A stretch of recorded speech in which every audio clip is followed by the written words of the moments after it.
Ioane mataupu e fitu o le tausaminga o fale apitanga. Ua mawai a mea o na whemali wa ia i leo Iesu i Galileia.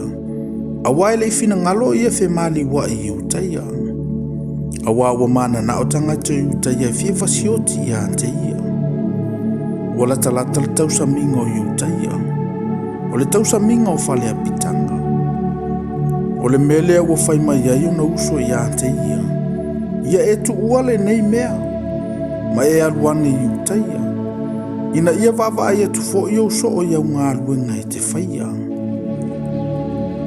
Awa e lea i se tasi e whai whaalilo lilo se mea pe amana o ia i le fia whaalia o ia. A whai wa e whaia ia mea, ia e whaalia o i le rolangi. Awa o na uso foi. La tau tele i tale tonu i ante ia. O na whetala ia tua i leo o Iesu i ante i lantou. Ele ia o mai o waso.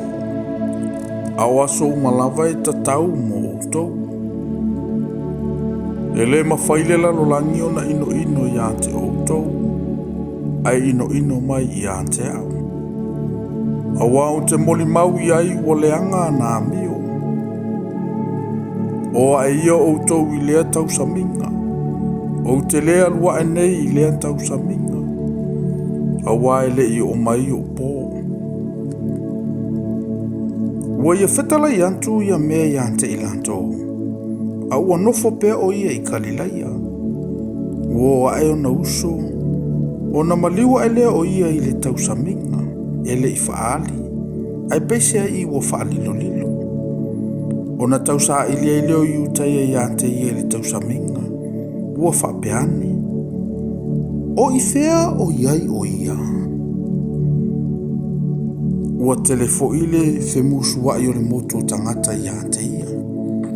Ua whapea isi. O le tangata le lei o ia. A ua whapea isi. Ele ai. A ua ia whaasese i le nuu. A ele i tautala whaalise tasi i ante ia. Ono le matau i ai o taia. Ua o ile aso tu loto le tausaminga. Ua maliwa e Iesu i le malu. Ua awa o ai. Ona ofo i leo i utaia. Ua whapeane. E whape fea e au na poto le nei tangata. Ai le ia o ina o ia. Ua whetala i atu Iesu i ante i lanto. Ua whape atu. O la umata upu. E leo saulava.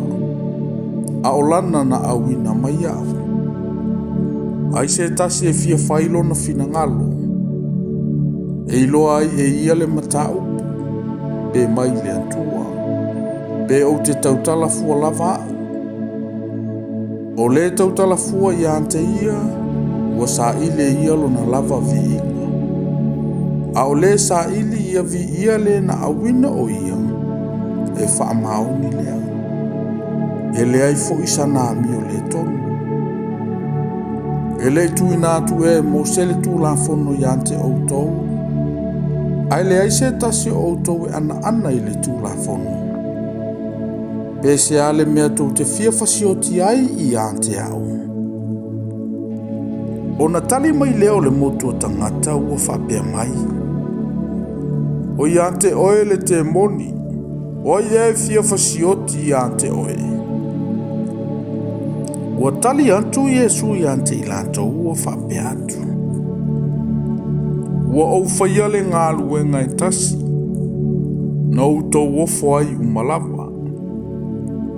O lea na tu antu ai e mosele peritome i ante outou. E leo na ua mafua i a mose a o tamaa. O le sapati fo i tau te whaperitome ina i tangata. Pe a whai e peritome ina se tangata i le sapati. Ne isolia le tūla whono a mose. Pe se ale mea tau te ita mai ai i ante au. Awana o whaamalolo ina le tino atoa o le tangata i le sapati. Aua le soona whaamasino. Ai a whaamasino i le whaamasino ngatonu. Ona whapeane leo isi tangata o Yerusalema. E leo ia ea le nei lantou te fia fasiotia. Whauta foi, o loo tautala whaali lava o ia. Ai le whai atu sa lantou upu i ante ia. Po ua iloa lava e le au whai pule o le ke wiso moni lava le nei. Peita iwa tātou iloa le mea ua sawaile nei tangata. A o le ke wiso, pe amaliu mai o ia. E le aise tasi nā te iloa pe mai fea o ia. O na alanga le o Yesu, ina o awa o ile malu malu ua whape atu. Ua au tau iloa au. Ua iloa fo e au tau le mea ua au sawai. O te lei sau fua lava au. A ua moni lava o ia ua awina mai au. E le iloa o ia e au tau. A o au ua au iloa o ia. A wa mai a te ia lava au. O ia foi ua awina mai au. O na lato fia puele i ante ia. Ai le io o se limo se tasi i ante ia. A wa le io o na po. Ai to te lewa talitonu i ante ia na ile moto tangata.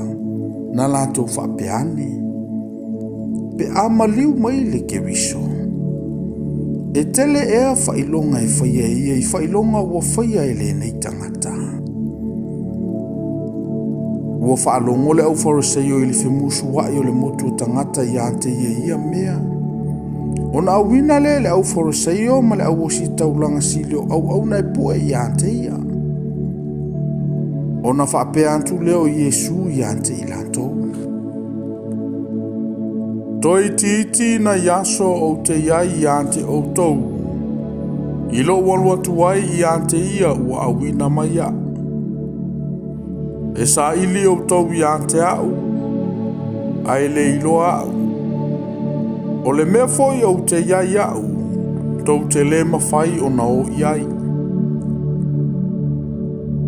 O na whapeane leo iu te ia o le tasi i le tasi. Po fea a alu iai o ia. E le mawhai ai o na tātou wiloa o ia. Pe alu ia i e ua tā ape e leni. E a o ai foi e leni. O le ale na upuna ia whai mai ai. E sa ili o tau ia te au. Ai le iloa au. O le mea foi o te iai au. Tau te le mawhai o na o iai. O le toe aso, o le aso tele o le tausaminga. Ua tula iai Yesu maalanga, ua whape atu. A whai e fia inu se tasi. I nasa uia i ante au e inuai. O se whatuatua i ante au. E whapeo na whai mai o le tusi. E tafe mai o vai tafe mai to tonu i ante ia. O le vai o la lava. Ua whetala i antu o ia le nā upu i le anganga. E maua i lanto ua whatuatua i ante ia. A wā o na pōia ele i maua i le anganga pa ia. A wā ele i o Yesu i lo na mamalu. E toa tele o le motu o tangata ua whaalongo i lea upu. O na whaapea i leo i lantou. E moni. O lea lava perofeta le nei. Ua whaapea fo isi. O le keriso le nei. A ua whaapea isi. Pe tupu mai le keriso mai Galileia. Ua le fai mai ea le tusi. E tupu mai le keriso mai le whanau ngā tāwita. Mai pete le ema foi, o le ai, sai ai tāwita. Ua vailua ina i le moto o tangata i ante ia. Ua fia pue antu i ante ia nisi o i lantou. Ai le tango atu se lima o se tasi i ante ia. ua foi atu au na ile au sitaulanga silima le au Fariseo. Ona whapea mai ei leo i lantou i ante i lantou. Pese ale mea wau tau le taitai mai ai i ante ia. Ona tali atu leo au na. Wale ai lava se tangata e tau tala pei o le natangata. Ona tali mai leo le au Fariseo i ante i lantou. Po ua whaase se ina fo i outou. Po ua talia o ia e se tasi o le au whaipule, o se tasi o le au Fariseo. A o le neiva o tangata ua le iloa le tū la fonu, ua whetu ina lava i lantou. Ua whai atu ni ko temo i ante i lantou. O ia na alu i ante ia i le po, o le isi fo i o i lantou. Pe fasala ina e se tangata i lan tātou tū la fonu. A o le imua i whaalongolongo i ante ia, mai loa na mea ua whaia. O na tali mai leo i lantou, ua whape mai i ante ia. E te se kali laia e a fo i oi. Ia e sa i lima ia e iloa. E le tū mai lava se profeta mai kali laia.